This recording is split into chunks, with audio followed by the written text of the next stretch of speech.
Your bank is lying to you, not with words, with silence. Every single month, your money sits in that account and they don't tell you what's actually happening to it. They don't tell you that the interest they're giving you is so small it's basically a joke. They don't tell you that inflation is eating your savings alive, slowly, quietly, every single day. And the worst part? Most people have no idea this is happening to them right now.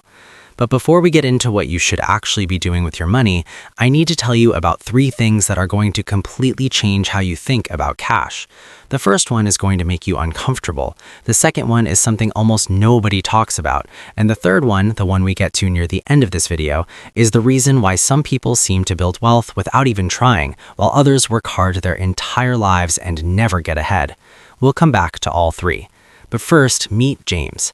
James is 34 years old. He works a decent job, makes decent money, and does everything he was told to do. He saves, he doesn't overspend, he keeps 6 months of expenses sitting in his savings account because that's what every financial article he's ever read told him to do. He feels responsible, he feels safe. What James doesn't realize is that while he sleeps, his money is slowly losing its power.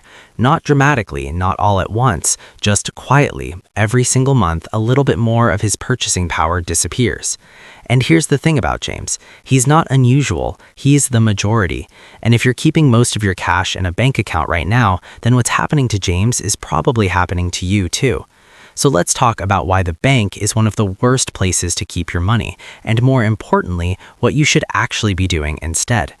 Here's something most people never stop to calculate. If inflation is running at even 3% per year, and your savings account is giving you 0.5% interest, you are losing 2.5% of your real purchasing power every single year. That doesn't sound like much, but on $50,000, that's $1,250 of silent, invisible loss every single year. 5 years of that, over $6,000 gone. Not stolen, not spent, just quietly evaporated because you trusted a system that was never designed to make you wealthy. It was designed to make the bank wealthy.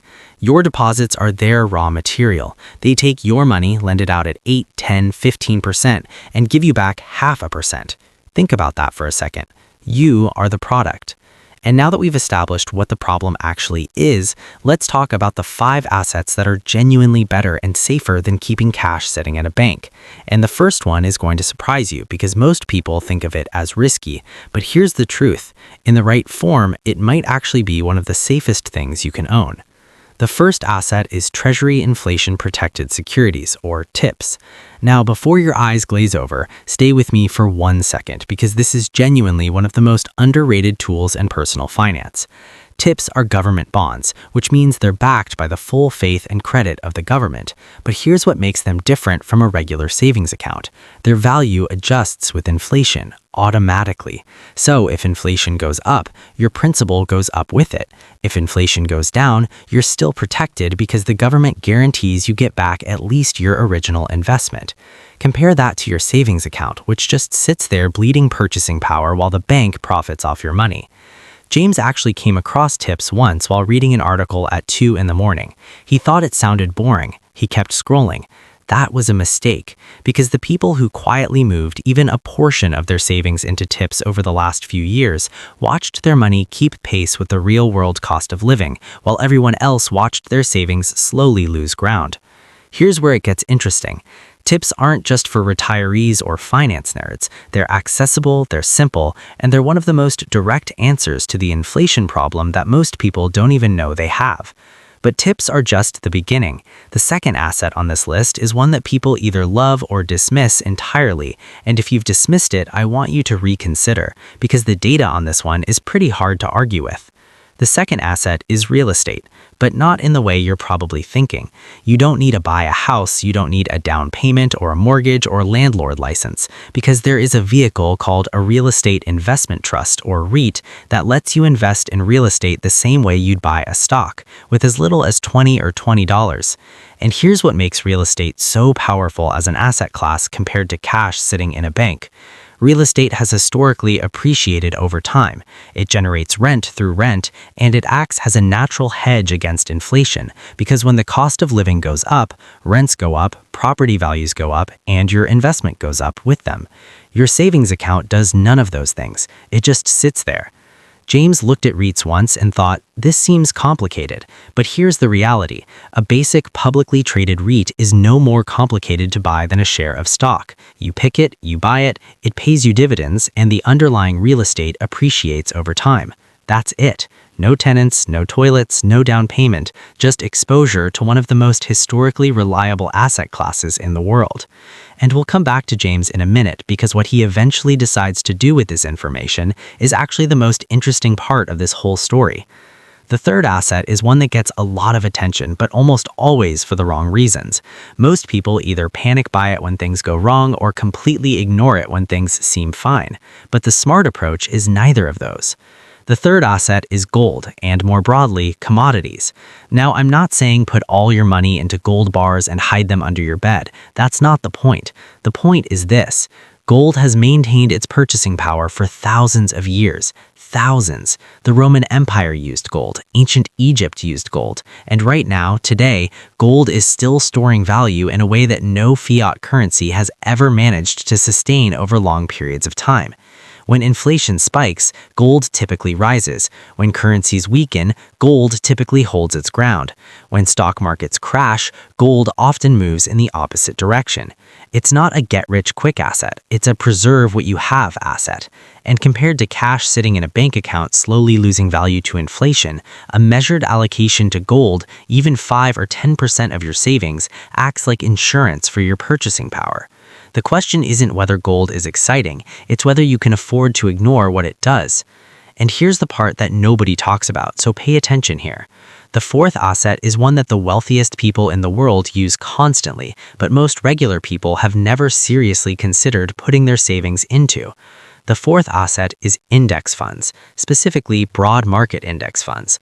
I know what you might be thinking. The stock market is risky, and yes, short-term, it can be volatile. But here's the statistic that should completely reframe how you think about this. The S&P 500, which is an index of the 500 largest companies in America, has returned an average of roughly 10% per year over the last century. 10%. Your savings account is giving you less than 1.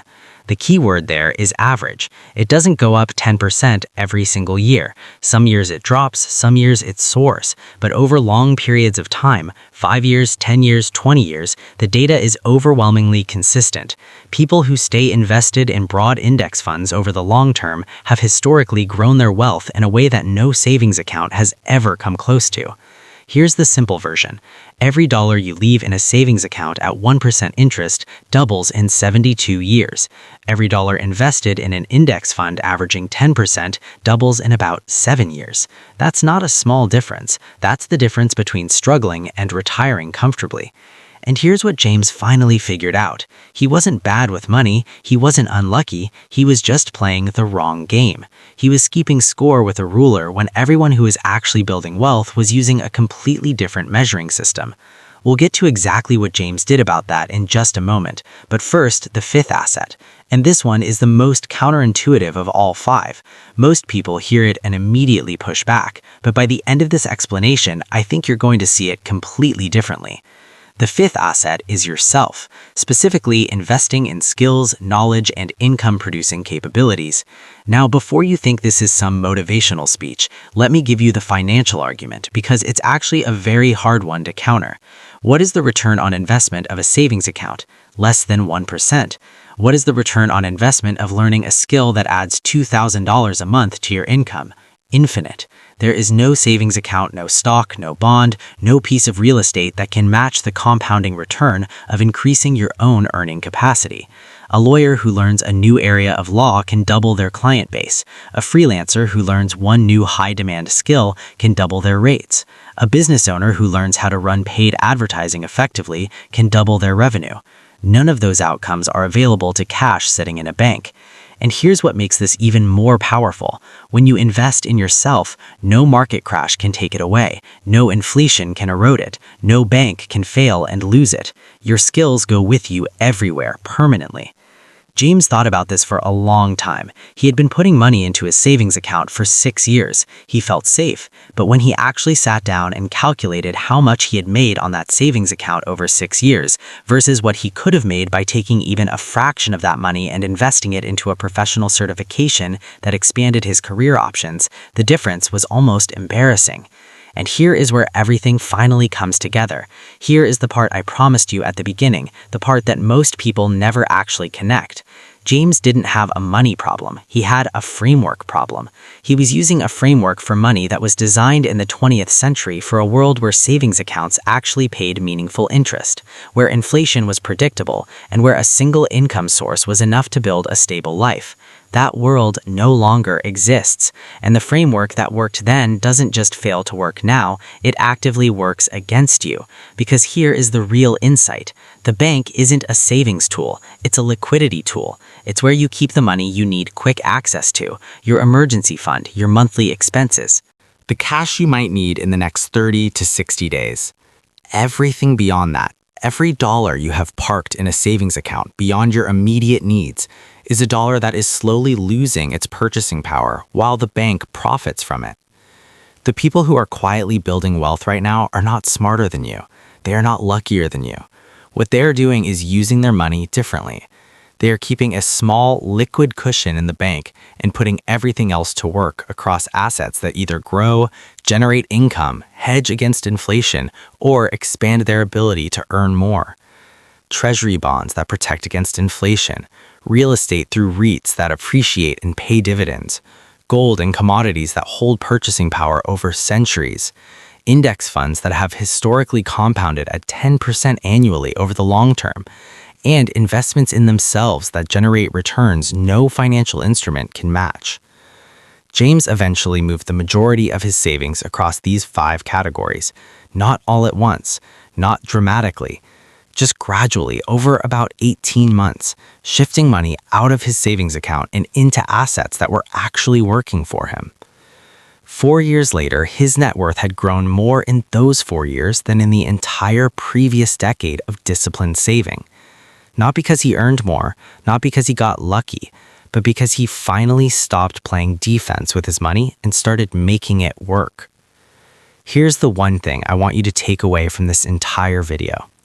Cash in a bank feels safe, but safety that loses value every year is not safety. It is slow financial erosion dressed up as responsibility. The 5 assets in this video are not complicated. They are not reserved for the wealthy. They are accessible, they are real, and they are what the people who are actually getting ahead are using right now, while everyone else keeps their money in accounts that quietly work against them. If this made you think differently about your money, the next video goes even deeper into exactly how to start building this kind of portfolio from scratch, even if you're starting with almost nothing. That one is worth watching.